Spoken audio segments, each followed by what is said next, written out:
A gente está falando sobre o Evangelho, né, as boas novas. A gente está falando sobre a boa notícia, sobre o Evangelho que nos transforma. Na semana passada, a pastora Raquel ministrou uma palavra tremenda sobre Colossenses capítulo 1, apresentou o que é o Evangelho, o que o Evangelho não é, e foi muito especial. Inclusive, foi um desafio para ela, porque eu estive ministrando lá no Rio de Janeiro, né, eu e o Paulinho. A gente foi lá pregar, tocar, e não eu tocar, né, o Paulinho tocar. Fui como banda para ele dessa vez, brincando. Mas foi bem intenso, inclusive foi o dia inteiro, e a Raquel realmente foi uma guerreira, dá conta de fazer tudo isso, estudar durante o sábado com as crianças, aquela correria, sabe como é que é, né? E foi uma bênção.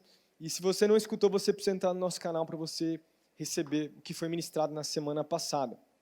E a gente está trabalhando nessa série, falando sobre o Evangelho, e nós vamos falar sobre a Bíblia toda, né? A pastora Raquel falou sobre isso na semana passada, de como a Bíblia, ela não é a respeito das nossas vidas, mas é sobre Cristo Jesus. E isso foi introduzido, inclusive, né, na palavra do pastor Vitor Vieira. Eu já vou falar também sobre isso. Mas nós vamos continuar essa série, e a gente vai passar pelos, eu diria, os 3 pontos aí da Bíblia, o início, o meio e o fim. E vai ser muito especial. Eu tenho certeza que Deus vai falar muito aos nossos corações. Eu quero ler aqui o texto que nós vamos ministrar nessa noite. A gente vai ficar em cima de Gênesis no capítulo 1, versículo 26, até o capítulo 2, versículo 3. Eu quero ler com vocês, então, esse texto, e daí nós vamos orar, e a gente vai entrar na palavra de Deus, amém? Então, acompanha comigo Gênesis no capítulo 1, versículo 26, daí do capítulo 2 ao versículo 3. Fala assim, a palavra diz assim: Então, disse Deus, façamos o homem à nossa imagem, conforme a nossa semelhança. Domine ele sobre os peixes do mar, sobre as aves do céu, sobre os animais grandes de toda a terra e sobre todos os pequenos animais que se movem rente ao chão. Criou Deus o homem à sua imagem, a imagem de Deus o criou. O homem e a mulher os criou. Deus os abençoou e lhes disse: sejam férteis e multipliquem-se, enchem e subjuguem a terra. Dominem sobre os peixes do mar, sobre as aves do céu e sobre todos os animais que se movem pela terra. Disse Deus: eis que lhes dou todas as plantas que nascem em toda a terra e produzem sementes, e todas as árvores que dão frutos com sementes. Elas servirão de alimento para vocês. Versículo 30, eu dou todos os vegetais como alimento a tudo o que tem em si fôlego de vida. A todos os grandes animais da terra, a todas as aves do céu e a todas as criaturas que se movem rente ao chão.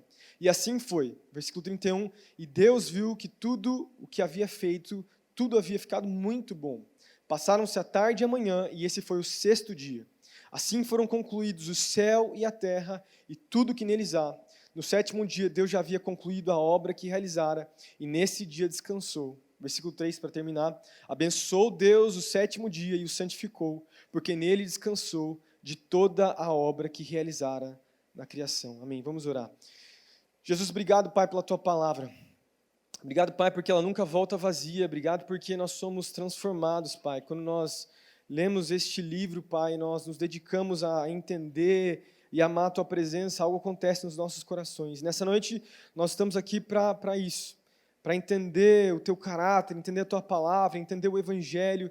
Nós queremos Te conhecer mais e mais. Vem sobre nós nessa noite. Cada um que está aqui, cada jovem que veio aqui, Pai, com diferentes histórias, diferentes contextos, a minha oração como pastor é que o Teu Espírito Santo possa tocar cada vida aqui, possa falar a cada um de nós. Usa a minha vida como instrumento Teu, que não atrapalhe a Tua obra, em nome de Jesus. Amém. Amém. Bom, mais uma vez nós estamos passando então por essa série, e nós temos falado de que o Evangelho está em toda a Bíblia. Inclusive, o pastor Vitor Vieira, quando ele ministrou a palavra dele, ele deu se você lembrar comigo, ele fez um resumão de toda a Bíblia, ele foi passeando pela Bíblia, né? Ele começou falando, inclusive, quando ele vai ali para o Gênesis, ele diz que o momento da queda, em Gênesis no capítulo 3, a gente tem ali o proto-evangelho, que é a introdução sobre o que seria o evangelho. Em Colossenses no capítulo 1, talvez seja um dos capítulos que mais explica a realidade do evangelho, e a Raquel ministrou sobre isso na semana passada. E a gente tem tentado trazer uma perspectiva maior sobre o que é a Bíblia. De que a Bíblia não é simplesmente um conjunto de histórias isoladas, onde você simplesmente pega, talvez, virtudes, ou mesmo a Bíblia ensinando, talvez, perspectivas pessoais sobre a minha vida, mas que a Bíblia tem uma narrativa gigantesca, de que a Bíblia ela tem uma história de início, né, que é a criação, ela tem a queda acontecendo em Gênesis no capítulo 3, e daí a gente tem Deus se relacionando com a humanidade, tentando trazer o seu povo até concluir com a vinda do Messias, e daí depois, que é a redenção em Cristo Jesus, nós temos a volta de Jesus em Apocalipse, apontando então para o fim. E a gente tem falado então como as histórias não são simplesmente histórias isoladas, mas ela é um conjunto de histórias onde Deus nos mostra que Ele desejava então restaurar todas as coisas. De como Deus ele criou lá no Gênesis um lugar perfeito e que o Evangelho, a boa notícia é exatamente essa conclusão, né, meia conclusão, porque vai se concluir quando Jesus Cristo voltar, mas da restauração, a restauração daquilo que foi no Gênesis, né? O pastor Vitor Vieira, ele fez essa introdução, eu queria até, mais uma vez, reforçar para você, se você não escutou as mensagens, não esteve aqui no Spark, entre depois no canal, escuta a palavra lá, todas as palavras são muito boas, mas essa palavra do Vitor Vieira, ela é legal porque ela tem tudo a ver com o que a gente está ministrando aqui nesses dias.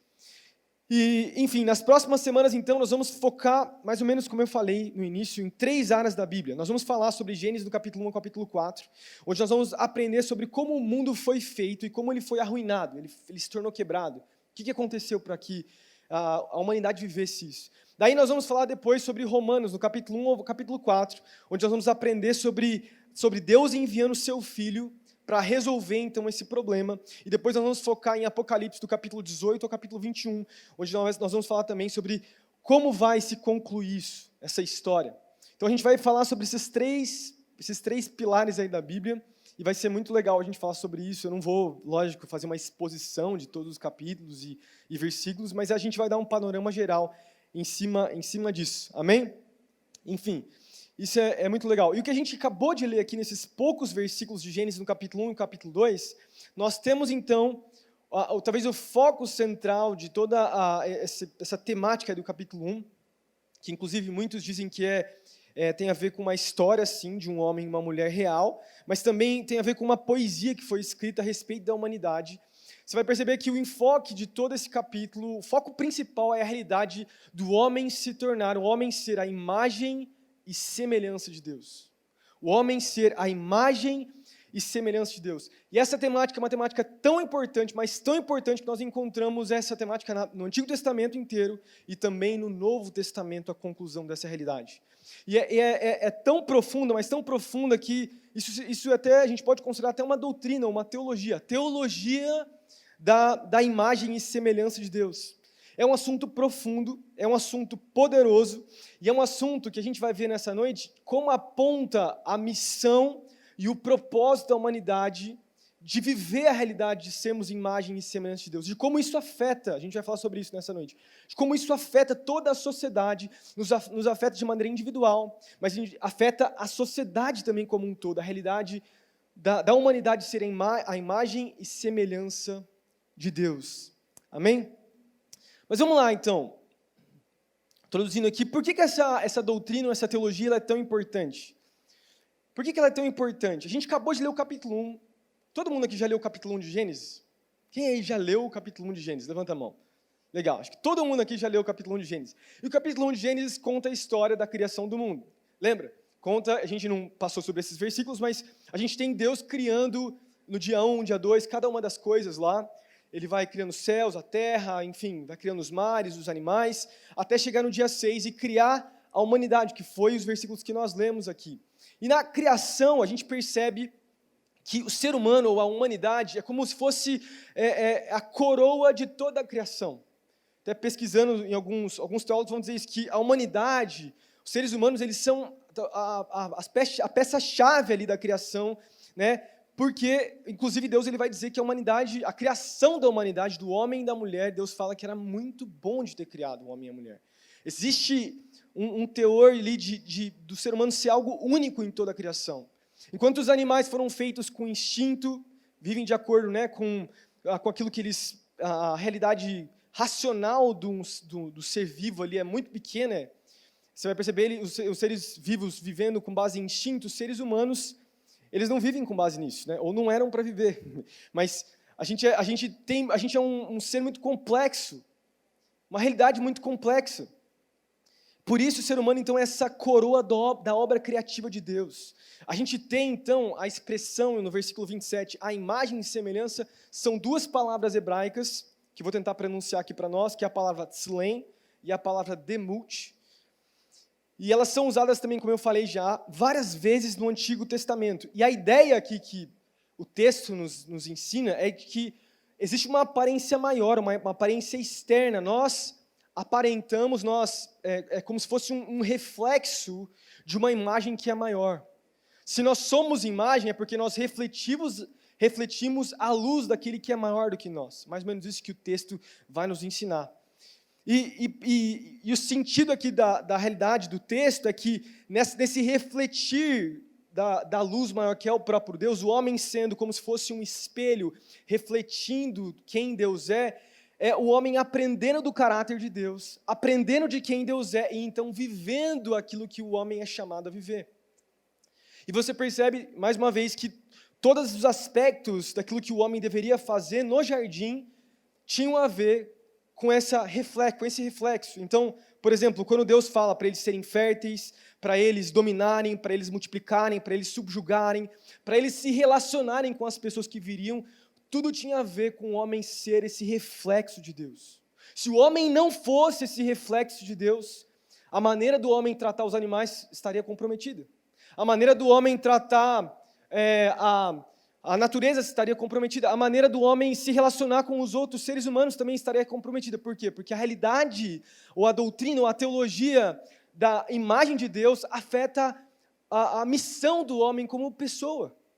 O homem foi chamado a ser imagem e semelhança de Deus. E é por isso que essa é uma doutrina tão importante para nós. Ela não é só uma teoria. Ela não é simplesmente algo que a gente sabe, mas é algo que a gente vive. Mas nós também, que conhecemos a Bíblia, sabemos que no capítulo 3 de Gênesis, nós vamos falar na semana que vem sobre isso, na outra semana, quer dizer, que no capítulo 3 de Gênesis nós temos a queda. E com a queda, o que acontece com a imagem e semelhança do homem? Vocês também sabem disso. A imagem se torna... Eu estou quase falando igual quando eu falo no college, né? Pedindo para vocês falarem, mas a imagem se torna desconfigurada. Antes do pecado, o homem conseguia refletir a glória de Deus. É como se Adão, então, fosse a presença de Deus, ou Deus viesse para estar com ele no jardim, e Adão, conhecendo do caráter de Deus, recebendo daquilo que Deus era, ele refletia a glória de Deus para os animais, lá no meio do jardim. Mas quando a queda acontece, quando o pecado vem, isso é desconfigurado. O homem não pode mais, ele não consegue mais refletir essa glória de Deus que ele refletia antes da queda. E é isso que o Evangelho, inclusive, nos ensina, de que o homem estava perdido no seu pecado até vir Cristo Jesus e restaurar, então, essa imagem de Deus no homem. Se eu e você conseguimos refletir Jesus para as pessoas, refletir Deus, e termos o Espírito Santo nas nossas vidas, é porque um dia Deus nos salvou. É porque um dia Deus nos alcançou, nós estávamos perdidos nos nossos pecados, nós estávamos perdidos na maneira que nós nos relacionávamos com as pessoas, né? A gente vivia da maneira que a gente queria, mas um dia Jesus nos alcançou. E porque Jesus nos alcançou, então nós podemos nos relacionar diferente. Por quê? Porque se a gente não vive de acordo com a imagem e semelhança de Deus, a gente se sente mal, não é verdade? A gente fala, eu não agi conforme eu deveria agir. Por quê? Porque essa é uma realidade prática. Se nós não estamos vivendo como imagem de Jesus, a imagem de Deus, na nossa casa, no nosso trabalho, existe algo errado. E é sobre isso, então, que a gente vai falar. A boa notícia de Cristo ter, então, se tornado a humanidade perfeita e nos convidado, então, a refletir a glória de Deus novamente, por causa do Espírito que habita dentro de nós. Amém? Então, eu queria deixar para nós, lendo esse texto, a gente vai voltar para ele. Eu quero deixar para nós, nessa noite, aí, com essa doutrina da imagem de Deus, eu quero deixar pelo menos 4 maneiras que essa doutrina, ou essa teologia da imagem de Deus afeta, como ela afeta a minha vida, como ela afeta a sua vida e como ela afeta a humanidade como um todo. Amém? Estão comigo aí? Está complexo? Estão comigo? Estou quase numa aula também do college aqui. Ó. Vamos aprender um pouquinho mais sobre essa teologia tão importante para nós. Então vamos lá. Como que essa doutrina da imagem de Deus nos afeta? Primeira maneira que ela nos afeta no nosso valor, nos trazendo valor. Vamos lá. Não importa quem você seja, não importa o que você tenha vivido, não importa a sua história, o que você já passou, né? Não importa. Todos nós que estamos aqui e todos os seres humanos da Terra foram feitos à imagem e semelhança de Deus e refletem Deus de alguma forma, de maneira, como eu falei antes, quebrada. Nós lemos em Gênesis no capítulo 9, e eu já vou ler esse versículo aqui, que mesmo depois da queda, o homem continua refletindo a imagem de Deus, mesmo de maneira desconfigurada. O homem continua sendo a imagem de Deus. E por isso, eu e você, nós temos significado, nós temos propósito, nós temos valor. Cada um de nós tem um valor único aos olhos de Deus. Isso é muito importante, por quê? Porque numa cultura tão relativista que é a que nós vivemos, uma cultura onde o homem e a mulher têm perdido o seu valor. Você não sabe mais qual é o valor do homem, né? Qual é o valor, enfim, da pessoa. De viver num tempo talvez influenciado por uma visão cientificista ou relativista que propõe que o homem se tornou simplesmente produto do meio. Nós somos produto do meio, nós somos talvez um conjunto de células aí, dependendo de quem você estiver escutando. A gente vive nessa realidade. Eu sei que talvez não sejam todos os nossos amigos que pensam assim, alguns até têm uma influência direta da Bíblia ou mesmo de uma visão cristã, mas esse é o mundo que nós vivemos. O mundo secular vai dizer exatamente isso. Você não consegue entender o valor de uma pessoa. Deixa eu dar um exemplo aqui. Um filósofo muito conhecido chamado Bertrand Russell morreu na década de 70. Esse filósofo ele não era só um filósofo ateu, mas ele era quase que um militante ateu. E ele disse assim sobre o valor do homem, tá? Ele falou assim: todos nós, os seres humanos, produtos das causas que não tinham uma previsão de um fim que estavam alcançando. Ele fala assim: as esperanças, medos, amores e crenças de nossas mentes são simplesmente um acidente de átomos. Assim, isso é só um pensamento de um filósofo único aí que a gente tem, mas que, se você for na academia ou mesmo nas universidades, muita gente lê esse cara, porque ele foi um filósofo importante. Tem livros de história da filosofia, por exemplo, que eu mesmo tenho, que esse cara escreveu, e são livros bons, são livros importantes. Mas ele tinha essa visão, de que o homem, na verdade, ele é só um conjunto de células, um conjunto de átomos, nada mais do que isso, nada menos do que isso. Então, mesmo que isso, como eu falei antes, não seja algo que todas as pessoas no mundo acreditam, pensa comigo nisso, tá? Qual que é a base, talvez científica, para a gente dizer que o homem tem valor? Ou mesmo sentido? Se os seres humanos não são feitos à imagem e à semelhança de Deus, da onde o homem tem valor? Da onde o homem tem significado? Da onde vem o propósito do homem? Você percebe que numa sociedade secular, numa sociedade cientificista, numa sociedade que empurra Deus de escanteio, tá? Porque às vezes até mantém alguns valores de Deus, mas que vai empurrando Deus para o lado, você não consegue fundamentar o valor da vida humana. Em uma sociedade secular, eu até coloquei aqui, os psicólogos eles vão dizer para você, você tem valor, você tem dignidade, mas a filosofia do secularismo não deixa base nenhuma para você ter isso. Isso é uma contradição. Isso é algo contraditório. Foi o filósofo Chesterton que disse assim, né? Como político, a pessoa com pensamento secular diz que toda guerra é um desperdício da vida humana. Mas como filósofo, admite que toda a vida é um desperdício de tempo. A pessoa secular vai primeiro a uma reunião política, que eles reclamam que os nativos estão sendo tratados como feras e animais selvagens. Então, ele vai a uma reunião científica onde ele prova que realmente todos os seres humanos são feras e animais. Interessante isso. O ponto aqui que eu quero dizer para vocês é que, na visão cristã, os seres humanos têm valor. E da onde nós entendemos que os seres humanos têm valor? Porque todos os seres humanos eles carregam a imagem e a semelhança de Deus. Mais uma vez, não importa o que você tenha passado, não importa o que você tenha vivido, não importa o que a pessoa tenha, inclusive, já feito, todos os seres humanos são importantes para Deus. Todos os seres humanos são importantes para Deus. Porque eles carregam a imagem e semelhança de Deus. O problema é que nós, como cristãos, mesmo até entendendo essa teologia, a gente não vive, às vezes, na prática. Porque o livro de Tiago, no capítulo 3, versículo 9, vai dizer que com a língua a gente bendiz o Pai, né? A gente bendiz o nosso Senhor e Pai, e com a mesma língua nós amaldiçoamos aqueles que estão próximos a nós, feitos à imagem e semelhança de Deus. Então, trazendo de maneira prática aqui para nós que somos cristãos, muitas vezes nós até entendemos que todos os seres humanos são feitos à imagem de Deus, mas sem perceber nós não tratamos às vezes as pessoas como seres que são feitos à imagem e semelhança de Deus. Nós diminuímos o valor das pessoas, nós não nos importamos com as pessoas. A gente se irrita, a gente se pega talvez vivendo na nossa bolha ali. São coisas simples. E a gente não percebe que mesmo aqueles que ainda não foram salvos por Jesus, carregam a imagem e semelhança de Deus.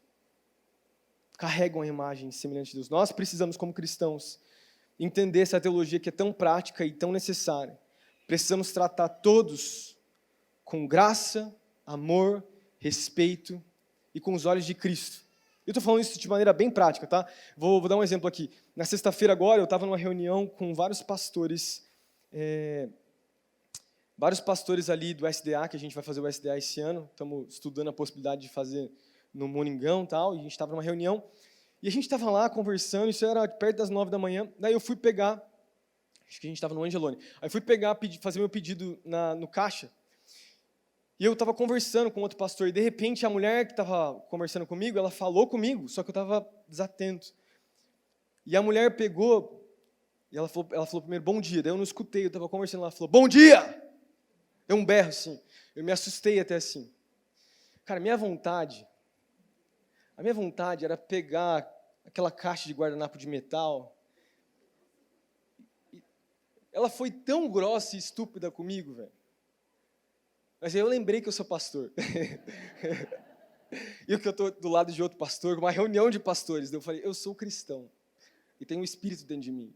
Daí eu me acalmei e falei, bom dia, tudo certo com você? Você está bem?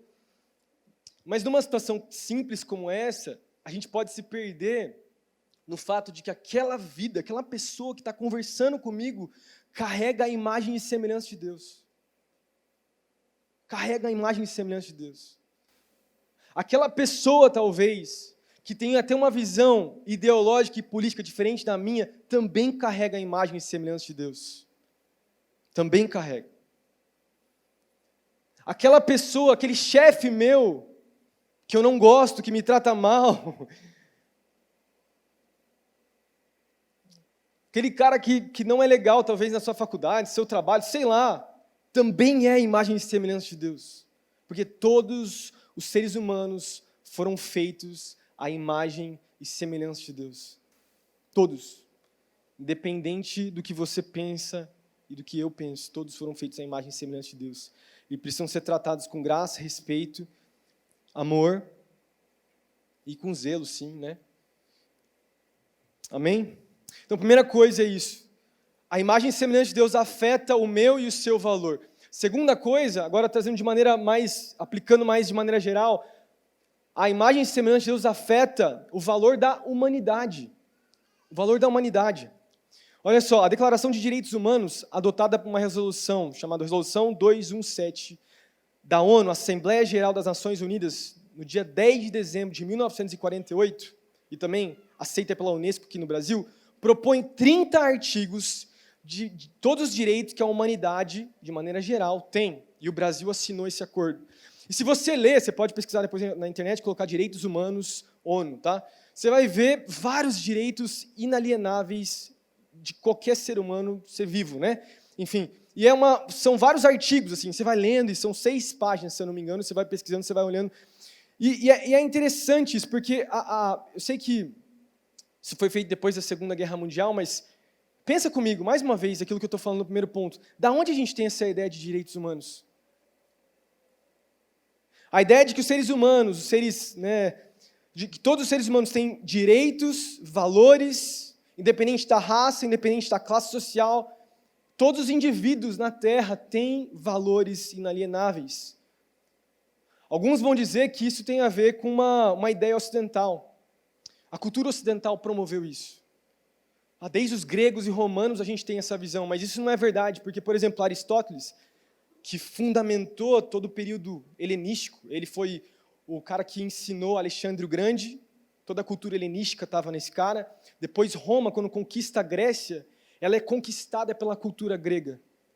E a cultura grega ela se vangloriava disso. Aristóteles vai dizer que alguns homens eles têm capacidades e outros homens não têm.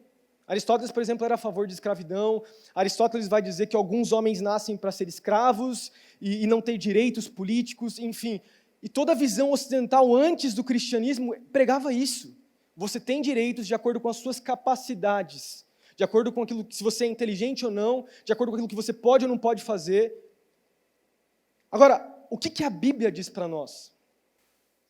A Bíblia diz para nós, em Gênesis no capítulo 9, versículos 5 ou 6, olha só: a todo que derramar sangue, tanto o homem como o animal, pedirei contas. A cada um pedirei contas da vida do seu próximo. Quem derramar sangue do homem, pelo homem seu sangue será derramado, porque a imagem de Deus foi feito o homem criado. Olha só, por que a Bíblia está falando isso, né? Que nós, os seres vivos, são responsáveis pelo sangue daqueles que nós tiramos a vida, por exemplo, né? Por que é isso? Porque é errado? Porque Deus manda? Não. Por que a Bíblia está nos ensinando isso? Porque todos os seres humanos foram feitos à imagem e semelhança de Deus. Você percebe então que se você fundamenta a sua vida numa visão de ter imagem e semelhança de Deus na humanidade, você consegue respaldar, por exemplo, direitos humanos. Você consegue encontrar direitos inalienáveis, porque todos os seres humanos são a imagem e semelhança de Deus. Martin Luther King, quando ele estava discursando lá em 1963, naquele discurso famoso dele, né, o sonho americano, ele vai falar sobre a imagem e semelhança. Ele fala assim: o conceito do Imago Dei, a imagem de Deus, é o conceito de que todos os seres humanos têm algo que Deus injetou, uma habilidade de ter um relacionamento com Deus. E isso dá aos seres humanos algo único, um valor único. E não podemos nos esquecer disso como nação. Todos os homens, de um negro americano ao branco, todos foram feitos à imagem e semelhança de Deus. Agora, da onde que ele pegou essa ideia? Da Bíblia. A Bíblia nos ensina isso. Se nós podemos ter direitos como humanidade, é porque a Bíblia nos dá a eles. Nós somos feitos à imagem e semelhança de Deus. Agora perceba comigo, na época que a igreja primitiva, lá em Atos no capítulo 1, começa, ela era completamente contracultural. Enquanto as mulheres não tinham direitos, enquanto os mais pobres não tinham direitos, enquanto os órfãos eram deixados de lado, enquanto as meninas morriam porque os homens tinham mais valor, enquanto o aborto acontecia naquela época, porque aborto já existia, tá? A igreja primitiva se levantou para lutar e para dizer que todas as vidas importam. Que todos os seres vivos, todos os seres humanos, são a imagem e semelhança de Deus. A igreja primitiva vai e se levanta exatamente nessa visão. Agora, pensa comigo, num tempo como o nosso, uma sociedade que tem cada vez mais empurrado Deus de escanteio, né? Às vezes até tem uma visão de Deus, mas não crê realmente em Deus, e ainda tenta fundamentar os seus direitos, fica ou não fica uma coisa desequilibrada? Fica ou não fica uma coisa meio doentia? Os direitos se tornam relativos, dependendo de quem está dizendo. Como eu falei antes, o feto tem ou não tem direitos? Ele não tem capacidades ainda, ele não consegue falar, você não pode provar que ele sente nada, então ele não tem direitos. Mas assim como, por exemplo, um bebê não tem capacidades ainda motoras, ou sei lá, um bebê que saiu da barriga também não tem capacidades, né, se a gente for pensar. Ou um idoso mais limitado. E por que eu estou falando isso? Mais uma vez, né? Por quê? Porque nós somos chamados a ser uma comunidade que entende que o Evangelho muda a nossa maneira de enxergar o mundo. Porque nós fomos salvos por Jesus Cristo, nós carregamos a imagem e semelhança de Deus, e nós somos chamados a, mais uma vez, porque a gente falou no primeiro ponto, a olhar todos sendo a imagem e semelhança de Deus. Toda a vida é sagrada para Deus. Todas as pessoas. Isso faz a gente se relacionar de uma maneira diferente do que a gente percebe. Vocês conseguem notar como é complexo, como é profundo a realidade de eu e você sermos imagem e semelhança de Deus? E os outros também? A gente precisa pensar nisso, nessa realidade. Porque esse é o nosso chamado, é isso que o Evangelho faz para mim e para você. Amém? Estão aí? Todo mundo entendendo? Alguma dúvida? Alguém quer perguntar alguma coisa? Estou brincando. Terceiro ponto que eu percebo nesse texto que é interessante para nós. A visão de imagem e semelhança, de imago Dei, que é a palavra, né, que nós temos, essa visão ela afeta a minha e a sua identidade. A minha identidade e a sua identidade. Por que eu falo isso, tá? Mais uma vez, o que significa ser a imagem de algo? Eu falei que ia entrar de maneira mais profunda nessa visão de imagem e semelhança. A gente tem pelo menos 2 significados, se a gente for estudar aquelas 2 palavras que eu citei no início, tá? O primeiro significado, a primeira ideia de imagem é que nós nos tornamos, então, um reflexo, uma representação. É como assim, se alguém pegasse um quadro e pintasse um quadro do seu rosto, e uma pessoa pegasse esse quadro daqui 100 anos, ela ia saber como você era, né? Não é verdade? Dessa mesma forma, é o que Deus ele fez quando Ele criou o homem e a mulher, é como se Ele estivesse pintando um quadro, e de maneira semelhante a Ele, é lógico, não é Deus, mas reflete a glória de Deus, reflete o caráter, a bondade. Percebe que eu e você podemos refletir a glória de Deus, com aquilo que nós vivemos, com aquilo que nós somos. Isso é muito profundo.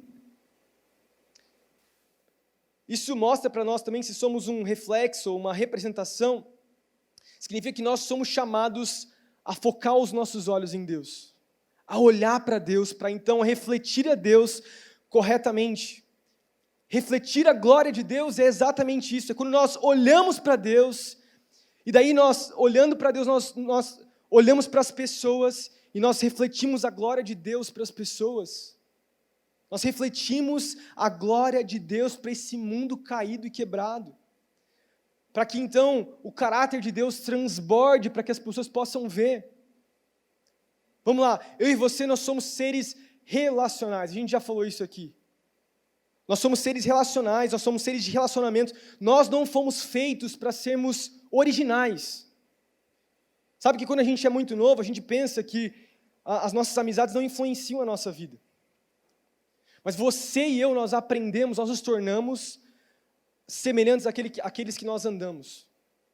Muito mais do que conhecimento transmitido, é com quem eu ando, eu me torno parecido. Você sabe disso, quem é pai e mãe sabe disso. Os nossos filhos, eles se tornam semelhantes a nós, não porque eu fico falando para ele o que ele deve fazer ou não deve fazer. Não, meu filho me vê fazendo. Meu filho vive comigo. E ele aprende comigo o que ele deve ou não deve fazer. Porque é no relacionamento, é no se relacionar que então eu vivo para as pessoas. Nessa aplicação eu trago para Deus. Quando nós nos relacionamos com Deus, nós olhamos para Deus, nós nos tornamos semelhantes a Ele, então nós agimos com as pessoas, nós vivemos com as pessoas, e nós refletimos a glória daquele que é o original. Porque nós não somos os originais, nós não somos o primeiro, nós somos simplesmente uma imagem daquele que é para sempre. Isso é muito poderoso. Isso é muito poderoso. Isso significa que nós olhamos para Deus e nós refletimos corretamente quem Deus é. E dentro desse mesmo ponto, uma outra verdade é que nós somos seres dependentes, seres espirituais dependentes. Como eu falei, nós fomos feitos para refletir a glória de Deus. E como isso, o que isso significa? Até vou ler aqui o que eu escrevi, tá? O espelho ele não reproduz a sua própria luz.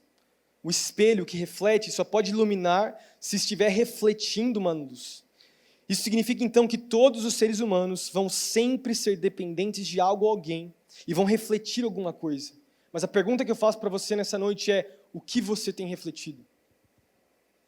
Qual imagem você tem projetado para que as pessoas vejam? Se não é Deus que nós estamos olhando para refletir Deus para as pessoas, nós estamos olhando para outras coisas, outros ídolos e outros deuses, e nós estamos nos tornando semelhante a esses deuses e estamos refletindo esses deuses para que as pessoas vejam. Quando eu falo refletir a glória, é porque a palavra glória, se você estudar a palavra glória, ela significa importância. A palavra glória, na tradução original, tanto do hebraico, grego, você vai estudar a raiz, dos significados é a importância de Deus. Isso também, voltando à ideia de valor e identidade, você só se torna importante se você refletir a glória correta. Qual glória você tem refletido? Quem você tem refletido? Que a gente possa, como igreja, refletir a glória de Deus. Refletir Jesus para as pessoas, de todo o coração. Amém? Quero chamar já o pessoal para subir aqui. A gente vai estar já finalizando. Então, vamos voltar aqui, tudo que eu falei, eu até vou ler desde o início. Afeta o nosso valor. Primeiro, a imagem e semelhança afeta o nosso valor. Segundo, a imagem e semelhança afeta o valor da humanidade. Terceiro, a imagem e semelhança afeta a nossa identidade, quem nós somos. E por último, a imagem e semelhança afeta a minha e a sua missão. A minha e a sua missão. Sabe que a visão de Imago Dei, ou imagem e semelhança, ela tem muito mais a ver com uma tarefa do que simplesmente um conhecimento, como eu já estou falando aqui nessa mensagem, né? O James K. Smith, que é inclusive responsável por um livro que eu tenho estudado bastante para montar uma aula para o college do primeiro ano, ele vai dizer que muitos cristãos confundem essa visão e essa doutrina da imagem e semelhança de Deus com uma simples propriedade. Então, o homem, ele tem a propriedade de ser imagem e semelhança de Deus. É como se fosse assim, eu sou um homo sapiens. Eu sou a imagem e semelhança de Deus. A gente trata essa visão teológica, doutrinária da imagem de Deus como uma propriedade minha e sua. E realmente nós somos. A gente falou sobre identidade, falamos sobre valor, falamos sobre todas essas coisas, mas o ponto aqui é que Deus está chamando e constituindo um povo que vai se parecer cada vez mais com Ele, no meio de um mundo caído, cheio de problemas, cheio de mal. A gente vai cada vez mais se tornar uma comunidade que faz e vive o Imago Dei, que vive Ele como missão, que se torna cada vez mais parecido com Jesus e transforma a nossa volta, não por causa do nosso poder, mas por causa de quem Cristo é em nós. Deus está chamando e constituindo um povo que assume e abraça novamente a vocação criacional. A vocação criacional. Por que conseguem viver isso? Por que conseguem viver essa vocação criacional que foi colocada lá no Éden para o homem ser? Porque agora esse povo tem o Espírito Santo que os empodera para viver aquilo que Adão e Eva tinham sido chamados para viver. Percebe comigo? Adão e Eva foram criados num lugar perfeito. Eles se tornaram a imagem e semelhança de Deus naquele lugar, mas eles caíram, o pecado veio sobre eles. E por conta disso, então, todos os seres humanos depois vieram com essa imagem quebrada. E a resposta de Deus, então, foi chamar Abraão, para que em Abraão Deus tivesse a imagem e semelhança impressa em Abraão.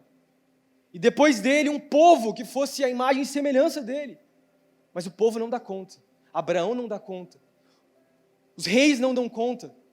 Eles se distanciam cada vez mais de Deus. Até que aquilo que Deus tinha prometido no início, lá em Gênesis, no capítulo 3, Ele envia na pessoa de Cristo Jesus, para que a missão fosse completa. E depois, quando o Messias caminha durante 33 anos, ele constitui uma igreja gloriosa, que teria esse poder criacional novamente. Por quê? Não porque eles tinham poder por conta própria, mas porque agora o Espírito de Deus estava sobre ela, para agir conforme Adão e Eva deveriam ter agido. Sim, a igreja é imperfeita. Nós temos os nossos erros, nós temos as nossas falhas, nenhum pastor é perfeito, nenhum cristão é perfeito, não. Mas perceba, de glória em glória, nós olhamos para Cristo Jesus, e nós vamos nos tornando semelhante a Ele. Nós vamos nos tornando semelhante a Ele. Foi isso que Paulo fala em 2 Coríntios, no capítulo 5, versículo 17. Esse texto é um texto que tem mexido comigo demais nos últimos meses, nos últimos anos, isso tem me consumido. Portanto, se alguém está em Cristo Jesus, é nova criação. As coisas antigas já se passaram, eis que surgem coisas novas. Por quê? Porque as coisas novas não poderiam vir antes de se tornarmos uma nova criatura em Cristo Jesus. Você percebe isso? Nós somos uma nova criação.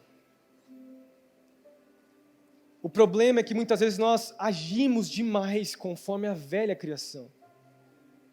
Nós estamos presos às coisas velhas. As coisas novas não vêm porque nós ficamos presos nas coisas que já passaram. E a gente fica preso, a gente fica tentando viver a vida cristã com coisas que são antigas. E a gente não vai ser feliz vivendo assim. Porque esse não é o meu propósito, nem o seu propósito de vivermos como cristãos. Glorificando a Cristo Jesus, a gente não vai conseguir glorificar Jesus assim.